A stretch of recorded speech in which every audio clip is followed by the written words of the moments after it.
Welcome. Attention, please. Welcome aboard. Welcome to the No Comfort Zone podcast. It's time to get out of your comfort zone and live on purpose. Broadcasting to the world from Rockford, Illinois. This is your wake-up call. Warning. You are the solutions to all your problems. Stop thinking average. Become the hero version of yourself. Every day, every time, without fail, no exceptions. It all matters. You've entered the No Comfort Zone. It's time for a reality check. Hey everybody, welcome back. This is Dan, the No Comfort Zone guy. Yes, definitely, 100%. We are right now in the middle of a reality check. Here we go. So the No Comfort Zone is all about that. So the reason why I have in the, I guess what you call it, the intro to my podcast, this is a reality check, because the fact is, in my personal life, when I decided to pay attention to what was going on around me, rather than bury my head in the sand or look the other way or not deal with things or confront things, I thought it was, if I just turn around and don't look in this direction over here or be safe and secure, life's going to turn out to be okay. It'll be fine. That situation over there is just going to take care of itself. Well, I did that a number of times, and then all of a sudden, my reality, because you keep turning, you keep looking away, you keep moving the other direction, you get to a point where you're kind of in a corner. And then you have to face your realities, all the decisions and all the choices that I've made. And the consequences were so great that it became overwhelming. And maybe that's where you find yourself at today. Maybe you say to yourself, you know what? I hit the snooze bar one too many times. I'm never organized enough. I can never get shit done in the middle of my day. I'm always overwhelmed. I'm very frustrated. I feel anxious all the time. I live in fear, right? If that's you or if that was you, great that you're out of it. But there's a lot of people right now, the reality check that we're going through with the coronavirus and COVID-19, man, I am telling you right now, I am seeing 100% fear. I mean, like real fear, like combat fear in people's eyes. Like this is the end. But it's not. It's not the end. How do I know this? It's not the way it's supposed to be. Because it is wherever you focus. So I heard it recently again, is just by concentrating on the next 15 minutes on what you can control, it's just enough for you to get through the next area of your life. I have a close friend his wife had passed away. He's young. His wife had passed away from breast cancer. It started there. Then she was in remission. We were celebrating. A year goes by. She gets it. And about like 6 months later or so, she was beaten by cancer. Beautiful woman. All the life and personality you could ever want. Just a rock solid human being, I liked her. I was connected to my friend, but I liked her very much. My wife liked her, and it was sad to see that happen. Out of the blue today, when we were talking, he was telling somebody else who's got a lot of fear going on with what's happening. He's like, listen, man, when I was going through my stuff with my wife and I didn't know what was going to happen, and I'm like, man, I forgot that happened. Can you believe that? That's how caught up we get. I don't think about it every day, and quite frankly, I just dismissed it and I forgot about it. I forgot that the guy that we're working with, that's a friend of mine, is a widower. But he's explaining to a young guy who's going through some really hard times with what's happening with the coronavirus, and he tells him that I just concentrate on the next hour. What can I do to get through the next hour? And sometimes that's all it takes. Like when I was going through my period of no comfort zone, when I'm getting through my depression, when I'm trying to beat the anxiety and the frustration as well. What can I do just to get through the next 15 minutes, man? That's all I need to do. Or, okay, let's just say you're a superhero. Instead of actually, what do I need to get through this adversity that's happening right now?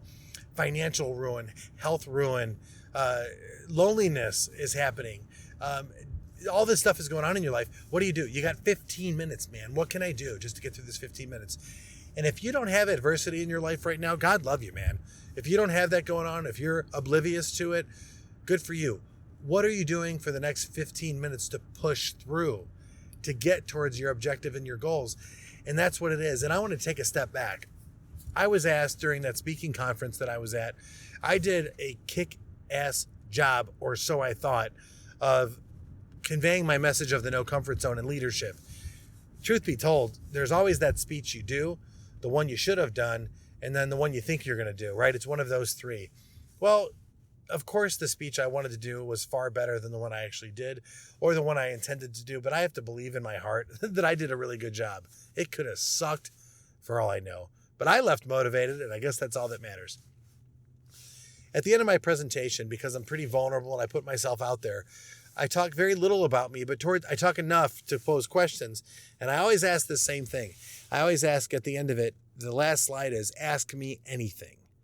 And I know I did a good job if they ask me questions that are relative to what I spoke about, or relative to how I handled adversity, or how I use this model to help motivate and inspire others. So at the end of it, I asked all these business leaders, I asked them a question, ask me anything. And one of the questions came up and I didn't answer it the right way. I'm keep thinking about this, and I want to reconnect with that person and all the people that were in that room and let them know that I mishandled that question. I didn't answer it right. How do you handle overwhelm? All right. I'm off on a tangent. My wife said to me the other day, what's wrong with you? And I said, I put my hands out in a circle and I go, every day I can handle this much. But what I do is I expanded just a little bit and I said, this is outside of my comfort zone. And if I can get stronger every day in this area, the area that's greater than what I think I can handle, just past overwhelm, if I can handle and manage that, then I'm growing as a person. I'm becoming the ideal version of myself. But right now with this coronavirus and everybody that's talking about it, what I did was I'm saying to myself, now it's like 2 times that amount. Right? It's just bigger than what I can normally handle or even think I can handle. So it's a really difficult time.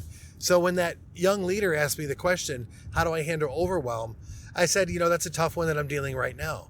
I have to reevaluate my goals. And what it really came down to was this. What I should have said was, I need to focus more about other people rather than my goals. I have to look into alignment because that's what I'm doing now is why I'm saying it. Every day I'm not focusing on the overwhelm and dealing with my problems as a leader, dealing with the coronavirus in a medium-sized company. What I have to do is I have to focus on how can I help that individual who's scared and frustrated become a better version of themselves by dealing with what's going on. I just got to keep people busy. A great way to do that is clean. You're not only doing it for yourself, you're staying busy. Motion creates emotion, but you're doing it for other people. And when other people see you doing that, then they're going to want to join in. That's exactly what happened. Also, what can you do? You can stay busy, but there's certain things you can do to help other people, and you have to figure out what that is for you. And if you're feeling overwhelmed with your goals, and if you're feeling overwhelmed with where you fit into this whole thing and with what's going on and overwhelmed with leadership, you just have to start serving your people. You know what? Put away the paperwork, put away all the other stuff, and roll up your sleeves and go, how can I help you? Because if you're a leader, you're willing to help people. Now it's time to do the do part. And when you finish a few cycles throughout your day, when you complete tasks, you're going to feel better. And the overwhelm will go away. I'll be honest, I accomplished a lot today. I also cleaned a lot today. Constantly wiping down my area and making sure I'm doing those things just to make sure that I'm not spreading anything that I don't have to, or I'm paying attention, or I'm at least doing my part. I feel like I'm contributing. But, if you put your hands out in a circle and you look at where are you at right now, I can handle this much. Expand it just a little. But make sure when you expand it, you realize that other expansion is to help other people. Because, man, there's a lot of people that believe that, man, this is really a tough time. I believe this firmly in my heart. I believe God will give you just enough for you to become a better person. Just enough that you can handle, right? And when it does get overwhelming, do what you have to do. Look for help. Pray, I do. Do what you need to do. Reach out to other people and ask for help. It's a great thing to do. I just need help right now. I'm having a tough time. But if you're that person who's going for your goals, good for you. Because you're aware of where you're currently at right now, and you know how strong you need to be.